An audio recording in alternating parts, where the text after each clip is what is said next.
What's up with my APA family? It's your boy L, APA, coming to you with another video. You guys already know what it is, man. We're here for the youngsters so that they won't go into the system to begin with, and the reoffenders so they won't go back.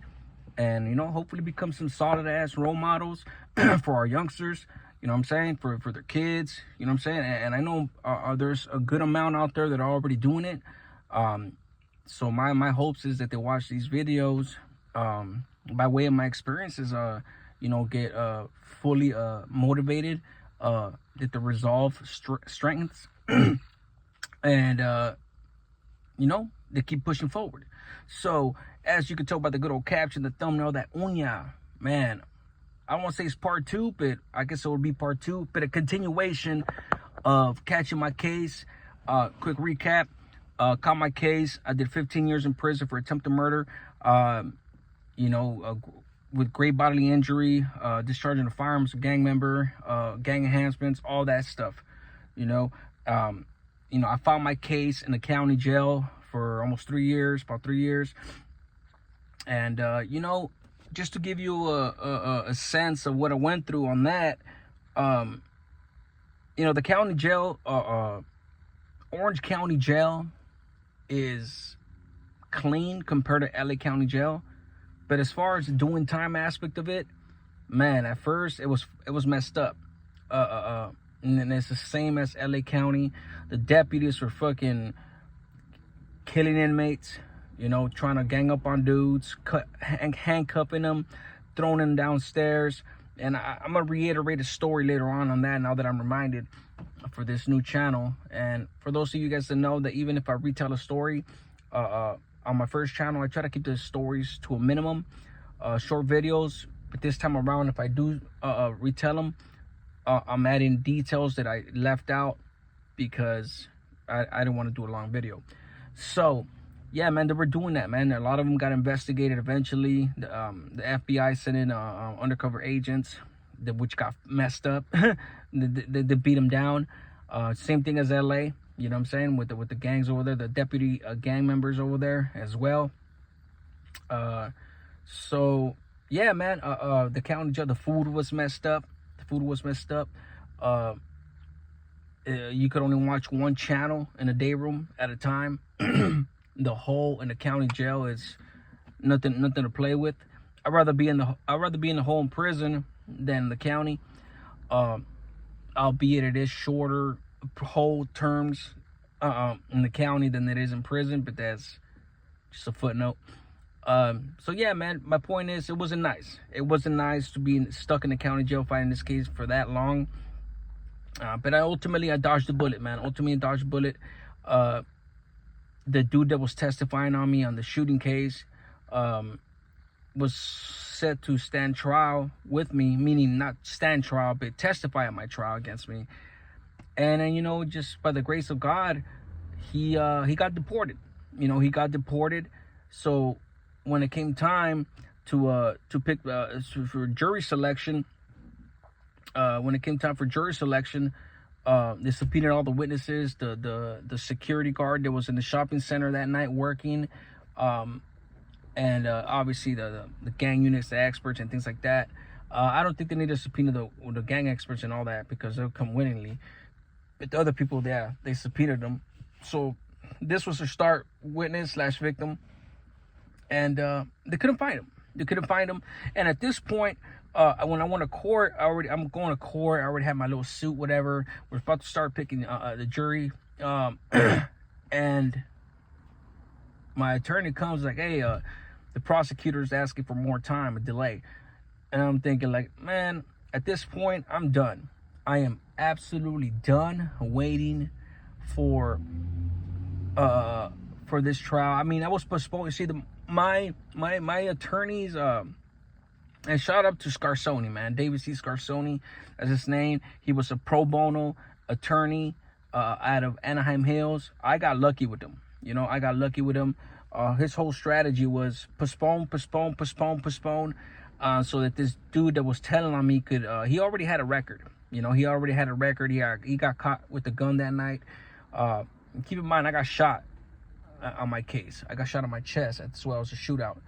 And he got caught with a gun. The dude, anywho, So he's like, look, let this dude accumulate shit. He's here illegally. The dude don't speak English. You know, it's kind of racist to say that, but I don't think he meant it in a racist way. He just meant it in a sense where you're articulate. You're born here. The jury's more likely to believe you. This and that. You just got to go on a self-defense type shit.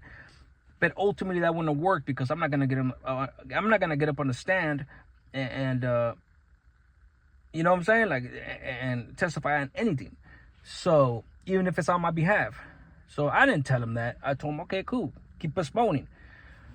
Because, you know, half of the first strategy is like, yeah, let this dude accumulate, let him keep getting in trouble and things like that. The dude did what? He did 4 months for a gun. You know what I'm saying? Like, who does that? Motherfucker, they're telling. So, yeah, man, I digress back to what I was saying. Yeah, when it came time to subpoena him, he was gone. Why was he gone? Because he got deported. At the time, the feds and the state weren't really communicating. They have their little beefs and all that shit. That's why 9/11 happened. Big reason why it happened is that they weren't sharing intelligence within the states and the federal government. Same concept here. The federal, ICE, all that wasn't communicating with the state. So therefore, he slipped through the cracks, got deported, and that worked to my benefit.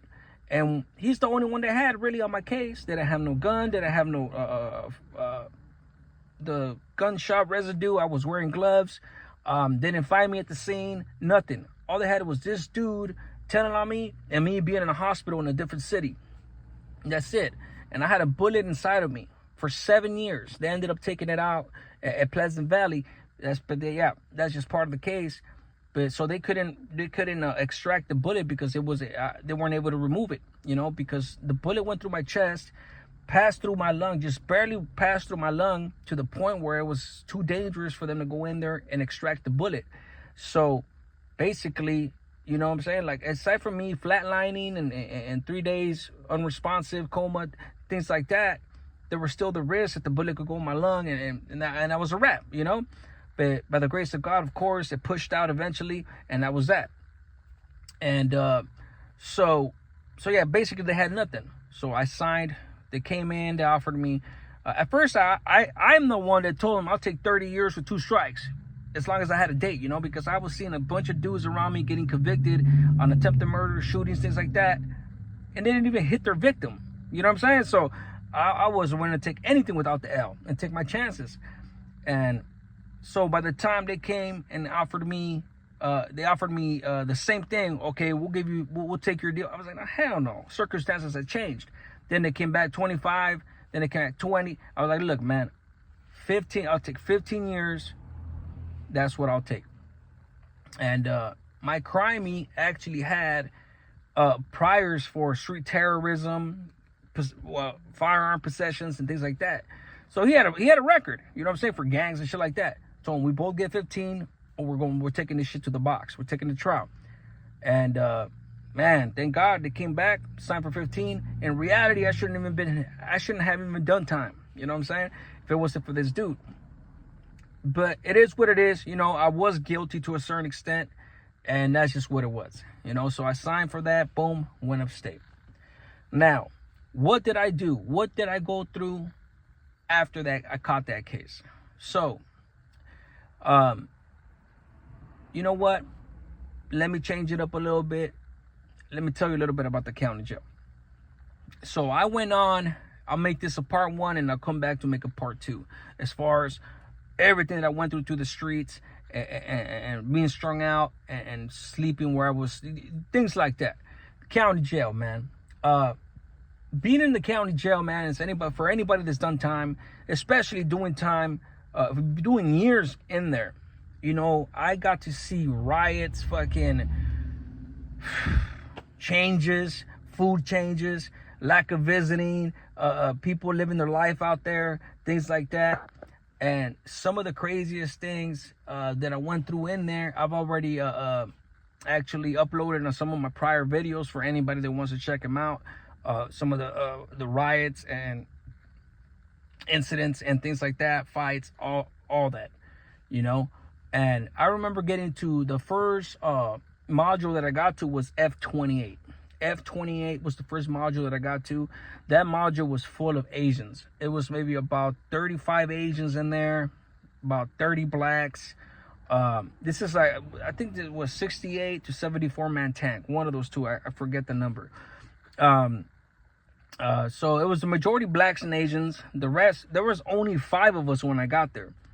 And there was about maybe 10 white boys, and the rest was us, some paisas. You know what I'm saying? And downstairs in F-27 was a different story.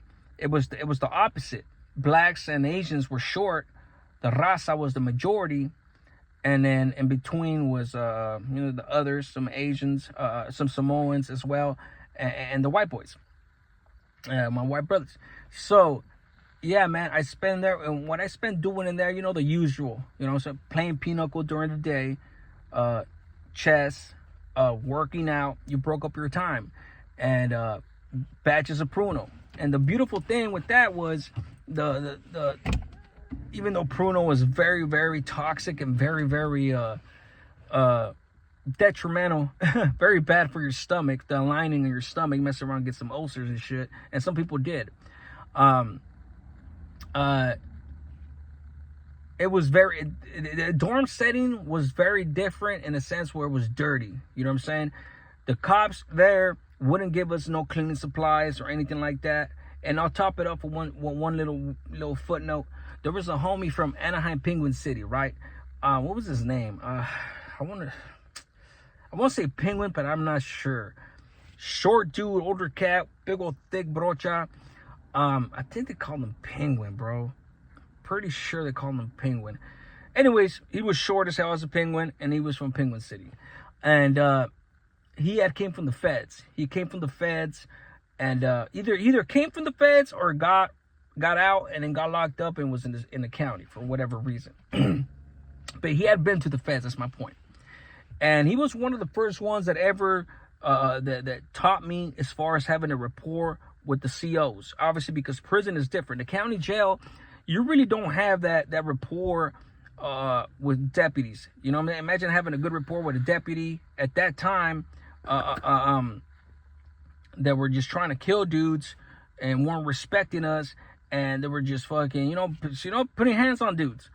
So this dude went up to one of the biggest, and I think I'm going to name the title of this video partly as this. His name was Buffon. It was a big old black CO. The dude must have been a solid 275, but he was not fat. He was about 6'4", 6'3", 6'4", solid muscle, on steroids though. Ex-UFC fighter or MMA fighter. I don't know how far he went as far as professionally or not. But he was under investigation for a few murders. He had killed a few paisas, He's the type of dude that, you know what? That reminded me of another story I'll tell too when I got caught up with him. But that's just who it was. We had nothing coming, and you didn't want to get in his way because you mess around and get killed, So my point with this, I say all that to say this little ass dude, man, OG, pretty much asked like, man, it's dirty as hell, bro. This whole thing. What's up, man? We don't get cleaning supplies here or nothing. I'm like, man, bro, shit, good luck with that shit. He's like, and I had the pad at the time, meaning I had the llaves, the carro, and he's like, hey, you mind if I go and speak to this dude and things like that, right? Just try to get some supplies. And in my mind, what ran through my mind, I'm thinking like, man, we don't talk to cops. You know what I'm saying? In a sense, in the county, you know what I'm saying? At this point, I haven't been in prison, and in prison, if you go at certain prisons, certain levels, you're supposed to, you have to be shadowed. You know what I'm saying? Like, what kind of untrustworthy shit is that, right? A homie has to come with you to talk if you're gonna go ask the CO a question and things like that. And I always looked at that and thought of that as like, man, I wouldn't follow that rule. And on that one level 3 that implemented in Pleasant Valley, I didn't follow that rule. You know what I'm saying? I don't go to the podium and talk to the cop. I don't give a fuck. Well, fuck, I'm gonna tell, bro. I'm gonna tell right in front of you. You're looking at me. Fuck you, bro. You got me fucked up. You know what I'm saying? But they only did that to homies that knew that they could get away with, that they could do that to. I just came from a 180, so man, bro, I know what's up, bro. You know what I'm saying? So anywho, I didn't know that type of report existed or things like that, because the cops and the county jail deputies, you don't talk to them because they don't want to fuck with us, period. So I was like, you know what? Do your thing. Don't trip. You know, go ahead. This dude goes to the front, knocks on, he flags him down, whatever, goes to the bars, goes to the front. About 5 minutes, 7 minutes later, this fool comes back with a mop bucket, freaking cleaning supplies, pine saw, not the real pine saw, but shit like that. And I was just like, damn, this motherfucker, bro, got one of the most vicious COs in the county jail to give him something that we had never received. You know what I'm saying? And ultimately, I know now, I didn't ask him how he did it or not, but now I understand. He went up there on some man-to-man shit, probably told him like, hey man, come on, man, we're in there catching staff, things like that. You know what I'm saying? Like, like pretty much build a rapport. Nothing's gonna happen. We keep smooth shift. Nothing will happen on your watch. Things like that. Just help us out with some supplies. He got in there on some man-to-man shit. And a lot of people were surprised. Including myself. Me being a youngster at the time, yeah, I was a knucklehead. Yeah, was we fucking dudes up, smashing on dudes, making llamadas, slanging, doing all that shit? Yeah, we were. You know what I'm saying? But as far as when you're young and you're looking at cops like, fuck these motherfuckers, especially at the county, like they don't like us at all. It's a different, you know what I'm saying? Like, it's even less of a reason for us to even think that that's even possible.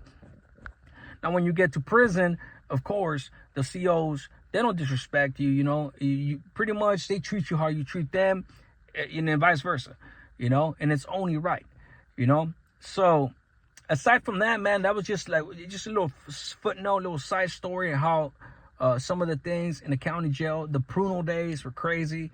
We used to actually get real sugar, lemonade packs with real sugar in it. We used to get the CNH packs to make fire batches.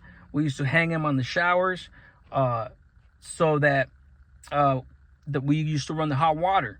I used to put a string on the nozzle of the hot water, the head of the shower, so I could go down in front of the batch. The hot water will run through the batch, and it'll cook it faster, bubble up. And that's what we did, man. Once we were going up, meaning the batch, we were drinking. Man, bro, we used to have some good-ass nights, good-ass fun. Once in a big blue moon, we had a CO that used to put on music and shit. And, that was the benefits of being in a big-ass thunder tank dome like that. And when I say Thunderdome, meaning thunder, meaning riots, thunder happens in that bitch. That was one of the positives. The negatives were, especially for the victim, was that if something happened to you in there, they took you to the back where there was no cameras. There was only 2 times the cops go in there, the deputies go in there. Around 5 o'clock in the morning for count, and 5 o'clock in the afternoon for count. That's it. If you're not at your count spot to say your last 3 of your number, or your booking number, that's when they find out. You know what I'm saying? It is what it is. Appreciate you guys. Sort of a part 1. I wanted to kind of give you guys a little progression, a little timeline of how when I fought the case, why I wasn't in the county that long. You know what I'm saying? Not to mention all the stories that I've told when I was in the county jail or in court and things like that. And then my next video will be how the realities of when the U.S. Marshals come after you and all that shit. For those of you guys that have been asking me for these videos and what I went through. Always, as I say, biggest point. You may find good times to make the best of what you can in there, but it's still not worth it, youngsters. It is not worth it, trust me, because at the end of the day, no matter how fun it may be or how positive it may be, you're still going to wake up the next day. You're still going to be behind a cage. Your family members are going to be missing you. If, God forbid, if you got kids, your kids are going to miss you. You're going to miss out on their lives. And all for what? For a street you don't own. You know what I'm saying? And for a lot of homeboys that can't even help you out, even if they wanted to. And You know what I'm saying? If you're neglecting, if you're neglecting your family, things like that, some of your family members won't even come visit you. But ultimately, what do? Who's gonna be there? Mama, right? Mama's gonna be there for the most part, right? I mean, some of your tias, cousins, your pops, but mama's usually the one that's always gonna be there. But that being said, I'll cut this short, man. You already know what I say, man. One life saved is one life blessed, youngsters. Smart man learns from his mistakes, but a wise man learns from the mistakes of others. Other people's mistakes. You guys be good. Hit that like, hit the subscribe, guys. I'll be back.